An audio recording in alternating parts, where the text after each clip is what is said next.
prends ma vie en main grâce à l'hypnose, émission animée par Shlomi Lévy. Et nous avons le plaisir aujourd'hui d'avoir pour invité Ronan Moreau. Ronan, bonjour. Bonjour Shlomi. Voilà, Ronan, on a étudié ensemble l'hypnose, on a fait nos classes ensemble, hein, et tu es sous-officier dans l'armée de l'air, spécialiste en PNL, en communication non violente et également expert dans les TOP, qui sont les techniques d'optimisation du potentiel. Et voilà, mais c'est ce dont on va parler aujourd'hui. Comment est-ce qu'on peut gérer du point de vue militaire, les militaires qui sont dans le feu de l'action, comment est-ce qu'ils peuvent gérer leur stress et quelles sont les techniques qui sont appliquées pour eux et comment est-ce qu'on peut nous appliquer ces techniques à notre niveau, puisque si ça marche avec eux, eh bien c'est certainement ça marchera également avec nous. Donc je vais te laisser tout de suite la parole pour nous présenter un peu qu'est-ce que c'est que ces TOP là. Déjà le nom il est intéressant, il est top. On a trouvé c'est qui a inventé les TOP alors c'est le docteur Perrault-Pierre qui a inventé ça au début des années 90 suite aux contraintes opérationnelles liées au premier conflit en Irak. Donc on s'est rendu compte que tous les militaires qui revenaient du combat finalement avaient des stress dus au combat et aussi qu'ils avaient forcément un peu de mal parce que quand on attaque l'ennemi c'est souvent de nuit, donc à se mettre en action. Donc, finalement, les techniques d'optimisation du potentiel, ça va être des méthodes qui vont être issues du monde civil, mais qui vont être adaptées au milieu militaire, à nos contraintes. Donc, savoir utiliser des techniques en tout temps et tout lieu, n'importe quand. Donc, ce sera des techniques qui sont pré-opération et post-opération, on peut dire comme ça. Oui, tout à fait, c'est ça. Donc, nous, en amont, on va former les combattants. Donc, on va leur apprendre à utiliser des techniques, donc c'est des techniques pour connaître son sommeil, pour gérer son stress, voilà, pour se dynamiser, avoir une motivation face au combat. Donc on a plusieurs modules qu'on présente et après les gens créent leur boîte à outils personnelle, donc pour devenir totalement autonome finalement au combat. Et comment ça se passe? Donc le militaire est pris en question au départ, il est formé pour lui-même s'auto-toper. Exactement, c'est tout à fait ça. Donc nous, en tant que moniteur, on a des formations, donc ça va être des cursus, ça dépend des demandes et des contraintes du combattant. Mais on va leur faire un petit cursus sur le stress, le sommeil, la motivation. Donc en amont, on va utiliser des techniques. Donc nous, on a un protocole, toujours le même, un protocole TOP, qui est basé sur la respiration, technique de respiration. Et après des techniques de relaxation et des techniques de représentation mentale. On utilisera toujours ce protocole-là, et donc face à des situations, le militaire les adaptera à son besoin. Voilà. Donc la respiration, là c'est intéressant parce qu'en hypnose on parle de cohérence cardiaque. Oui. Pour mettre sous hypnose quelqu'un, on va lui demander de respirer plus calmement et plus profondément de manière à ralentir son rythme cardiaque. C'est de ça qu'il s'agit. Oui, on fait les mêmes choses. On a de nombreuses techniques de respiration. Donc on a les respirations relaxantes, on va avoir les respirations dynamisantes et les respirations régulatrices. Donc ça va être les trois familles qu'on va utiliser. Et après, donc c'est exactement comme en sophrologie ou en hypnose. Donc ça va être des respirations en carré, ça va être des respirations triangulaires, donc avec des temps d'apnée entre l'inspiration et l'expiration. Donc après, adapté à chaque outil qu'on utilisera. Alors comment ça se passe exactement du point de vue technique, ces respirations-là? Est-ce que tu peux nous donner plus de détails? Qu'est-ce que ça veut dire une respiration carrée ou une respiration triangulaire? Et dans quel cas c'est utilisé? Alors par exemple, si on souhaite faire des exercices de représentation mentale, donc on va imaginer par exemple un pilote de chasse qui va devoir rentrer dans son avion, bah lui on va travailler en amont avec lui sur des exercices de respiration dynamisante. Donc ça va être une respiration où on va insister sur tout ce qui est inspiration pour apporter finalement beaucoup d'oxygène au corps et faire en sorte que le cœur se mette à battre plus vite. Après, on pourra faire, si on fait une respiration triangulaire, une grande inspiration suivie d'un temps d'apnée pour augmenter encore la vitesse de battement cardiaque, puis une expiration vigoureuse. Et on fait ça plusieurs temps, et ça, en fait, physiologiquement, c'est prouvé que ça dynamise, en fait, une personne. Ça peut être le type d'exercice qu'on peut faire, qu'on peut proposer. C'est le contraire de la respiration relaxante. Tout à fait, c'est exactement l'inverse. Si on fait une respiration relaxante, là, on pourra faire, par exemple, sur une triangulaire. Donc là, ce sera plus une inspiration normale, classique, automatique, puis suivi d'un temps d'expiration lent et profond, très ample. En fait, là, ça va du coup relâcher le corps, relâcher les muscles. C'est pareil, c'est prouvé physiologiquement. C'est ça. C'est ce qu'il faut faire avant des exercices de récupération, etc.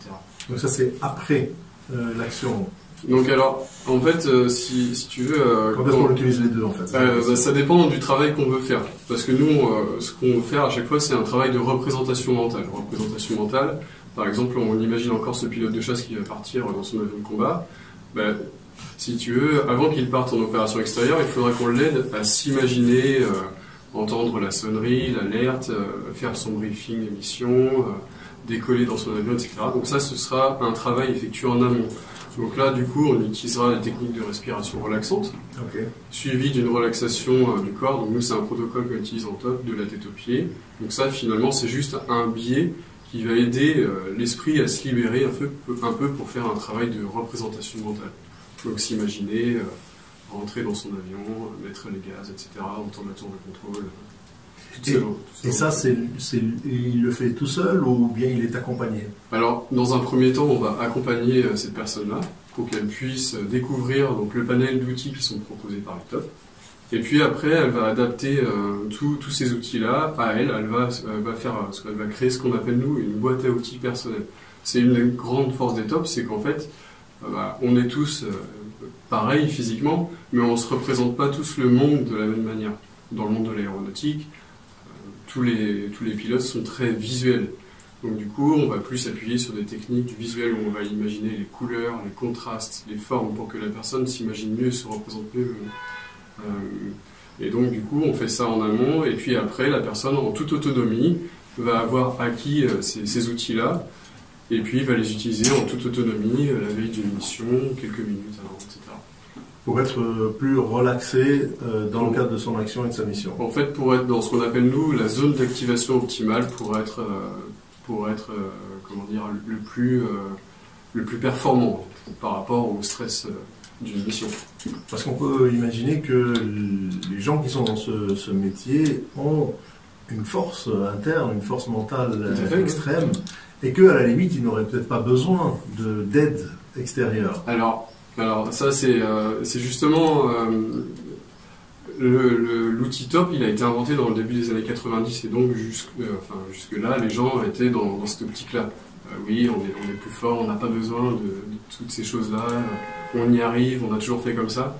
Et en fait, on se rend compte, et notamment dans le milieu aéronautique, on est à la pointe finalement de toutes ces choses-là qui sont le facteur humain, la connaissance de soi. On se rend compte que c'est un outil supplémentaire. Et c'est des outils qui sont utilisés d'ailleurs par les sportifs de haut niveau. Quand on voit un skieur en haut d'une piste de super G se faire de la représentation mentale, il s'imagine en train de faire son circuit de super G, descendre, imaginer chaque virage, sentir la neige sous ses pieds, etc. Là, c'est exactement pareil. Et on se rend compte que si on utilise pour des gens comme ça qui font des métiers très très pointus, du coup, pour nous, pour des pilotes de chasse notamment, ce sera idéal. Absolument, absolument. Donc maintenant, une fois qu'il a cette technique respiratoire, il y a le stress aussi qu'on va gérer, la boule au ventre. Comme on dit, est-ce que cette boule au ventre, est-ce qu'elle est fréquente chez le corps de métier militaire? C'est une sensation qui est humaine. Je pense que tout le monde l'a vécu. Donc oui, même en tant que militaire, on vit ce genre d'émotion-là. Donc la boule au ventre, c'est peut-être quelque chose d'extrêmement négatif pour certains, perçu comme quelque chose de négatif, mais pour d'autres, par exemple pour un acteur qui va monter sur scène, la boule au ventre, ça va être synonyme de « ah ça y est, je monte sur scène ». Tout dépend en fait des schémas mentaux qu'on s'est créés finalement. Et nous, ça va être des choses aussi sur lesquelles on va dire aux gens de prêter attention, prendre une nouvelle conscience de la situation, du stress, etc. Et comment est-ce qu'on la gère celle-là alors? Comment est-ce qu'on gère la boule au ventre? Oui. Du coup, en prenant conscience, en se disant que c'est un phénomène physiologique qui est normal. Donc nous, dans les tops, on ne parle pas de mauvais stress, de bon stress. On parle de stress adapté à la situation. Par exemple, un secrétaire, une secrétaire qui va être en train de taper sur son clavier va adapter son stress à ce qu'elle est en train de vivre, donc taper sur un clavier. Donc forcément, on ne va pas lui demander d'échauffer son corps, d'être en transpiration comme un athlète de haut niveau. Et pareil pour un pilote de chasse, on va pas lui demander d'être tranquille, allongé, alors qu'il va partir en mission de guerre. Donc nous, le stress, on voit ça comme un stimuli et on va l'adapter. Donc la réaction physiologique normale d'un stress, la boule au ventre ou pour d'autres sensations, par exemple la tête qui devient toute rouge ou les mains moites, ce genre de choses-là, c'est des réactions physiologiques tout à fait normales. Donc en fait, on en fait prendre conscience aux gens finalement. Donc même auprès des militaires, les mains moites, c'est normal. Est-ce qu'ils les ont aussi beaucoup? Oui, ils les ont, je pense. Ils les ont aussi beaucoup. C'est tout à fait normal. Ok, je comprends, je vois, très bien. Et donc on va passer par la respiration et l'image de détente évidemment. Comment est-ce que ça continue cette préparation mentale? Il y a la préparation mentale, puis après. Alors du coup, après, on va avoir 3 phases. Donc c'est comme pour tout apprentissage. Donc les tops, c'est comme le reste. Il va falloir avoir des cours théoriques dans lesquels on va parler du sommeil, du stress, de la motivation, des techniques de respiration. Et en fonction, donc comme je te disais tout à l'heure, on va adapter notre cursus aux besoins. Après, pardon, j'ai perdu le fil. Donc, par exemple, concernant le sommeil, est-ce que quelqu'un qui va partir en mission, il peut être très très nerveux et ne pas pouvoir dormir parce qu'il est stressé, mais aussi il pense à sa mission et on sait que quand on a quelque chose à faire le lendemain, on perd le sommeil et finalement il va peut-être venir à 5 h du matin quand il doit partir. Oui, tout à fait. On parle aussi de la gestion du sommeil, donc c'est la compréhension de soi. Donc ça c'est pareil, c'est un travail qu'on fait en amont aussi, connaître son chronotype, donc si on est plus du matin ou du soir, la quantité de sommeil dont on a besoin aussi. Ça c'est des notions qu'on aborde. Voilà. Et comment ça se passe matériellement, physiquement par rapport à ça? Alors du coup, nous on demande à nos élèves comment ils pensent être, et après nous ce qu'on leur demande, une fois qu'ils ont compris les notions de base du sommeil et les chronotypes, la quantité de sommeil dont ils avaient besoin, on leur propose de remplir ce qu'on appelle un agenda du sommeil. Donc l'agenda du sommeil, c'est une chose qu'il faut remplir quand on est en vacances pendant un calme, justement. On ne met pas de réveil, on s'endort quand on a envie de dormir, que ce soit le soir ou que ce soit en milieu d'après-midi. Et puis c'est pareil, un réveil naturel le matin. Et ça, sur 2 semaines, ça permet de connaître son besoin et son type, en fait. Mais donc, quand il va avoir dans son agenda du sommeil, comment est-ce que, après, on va pouvoir lui imposer de dormir? Non, on va pas lui imposer de dormir, mais du coup, la personne, vu qu'elle va se connaître, du coup, elle va savoir quand elle a besoin de récupérer. Et c'est intéressant pour les civils de faire ça aussi. Et tout à fait. Et aujourd'hui, il y a des études qui sont faites et qui disent que notamment les Français dorment de moins en moins. Donc en moyenne, il faut entre 7h30 et 8h de sommeil par personne.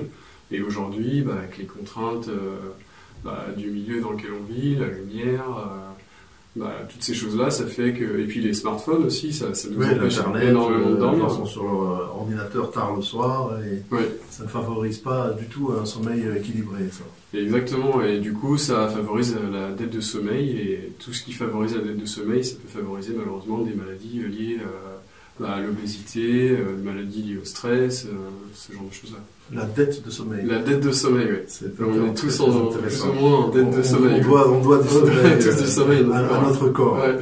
Tout à fait, c'est très intéressant. Vraiment, merci beaucoup. On va prendre une petite pause musicale et puis on se retrouve tout de suite.